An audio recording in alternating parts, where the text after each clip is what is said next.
Alright guys, so let's talk about Thursday work.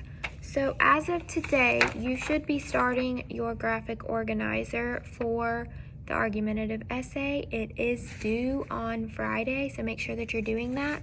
If you have questions, you need to be emailing me. I've had 2 people show up to my Google Meets. I have one more at 8 o'clock Thursday morning, but I'm very disappointed, so I'm expecting all of you guys to make 100 since clearly none of you have questions or are having issues, so I'm expecting really great work from you guys. So the argumentative essay worksheet needs to be done. This is going to be your test grade. This is what I'm grading for the argumentative essay test, so make sure that you're completing this and you're doing it correctly. Today we're going to go over how to do the hook and the background info, and you already wrote your thesis on the activity that we did on Monday and Tuesday, so make sure that you're doing those things and you're getting that taken care of, okay? So I'm going to go through a couple of different slides about hook, bridge, and thesis statement. Your hook is the first sentence of your introduction, and it's a sentence that it grabs the attention of your reader. Okay, so you want it to be interesting. There's a couple different ways you can do this. The bridge smoothly shifts the focus to the writing from the hook to the main topic or thesis statement, and the thesis statement tells the reader the main idea of the essay, answers the prompt, and gives the reader a roadmap to what they're about to read. So your thesis, remember, should have your position and a little vague description of your 2 arguments. So if your position is school should start later in the day because kids get better grades, teenagers need more sleep. Okay, those are some good examples. I'll know if you watch this video because you might even use my examples. So the first kind of hook that you can use is facts. You can start your introduction with an interesting and thought-provoking fact.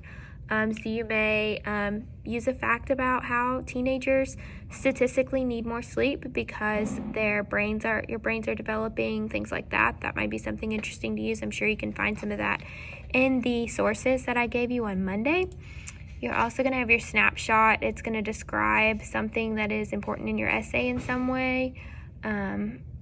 So for the example we used is the alarm rings through the firehouse. The men put on their suits, board the fire truck, and head to an unknown situation where their life is at risk.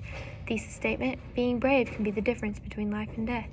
So you see, you kind of hooked me with a little snapshot of something that's going on there. Then other type of hook is imagination. So you might say, imagine a world where there are no police to fight crime or no one to fight the flames that consumes people's homes. Bridge, this is a world where no one wants to live. Thesis statement, bravery is important because it can mean the difference between life and death. So that one's just kind of like imagine. So you might say, imagine a world where school starts at 9 a.m. and teenagers are well rested and ready to start the day. Okay, I just gave you an answer that you could use in your worksheet, so make sure that you're listening to that. You could also ask a question. Why does society value bravery? It just needs to be an open-ended question, okay? You could say, why do people cheer when men and women do courageous things in the face of danger? Thesis statement, bravery brings respect to those who exemplify it, okay? So I want you guys to think about, go through these other slides and look at the kinds of hooks that we used.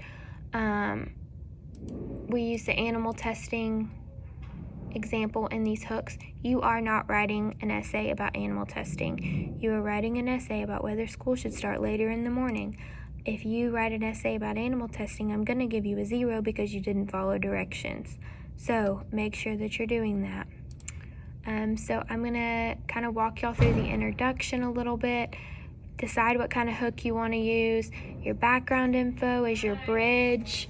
And then you're going to write your thesis statement. Sorry, someone was telling me bye. I should have shut my door. Okay, then we've got a couple more short schmoop videos. And then we're going to do the conclusion. So the conclusion needs to link your 2 examples and restate your thesis. It needs to give you a finished feel to your essay. So we talked about how I've told you guys how your essays need to come full circle. Make sure that you're completely closing that circle and not leaving some of it not rounded off, okay? So I gave you some examples of conclusions in the lecture, and then you're going to write your conclusion. You don't have to turn it in today. We went over how to write the body paragraphs yesterday, so you should be doing that. I gave you some examples of body paragraphs. We did body paragraph activities, so make sure that you're doing that, reading through those and understanding how to write your body paragraphs. Today you should be writing the intro and the conclusion. We read the counter argument on Tuesday, so if you guys have any questions, let me know. Send me an email. I can't wait to read your essays.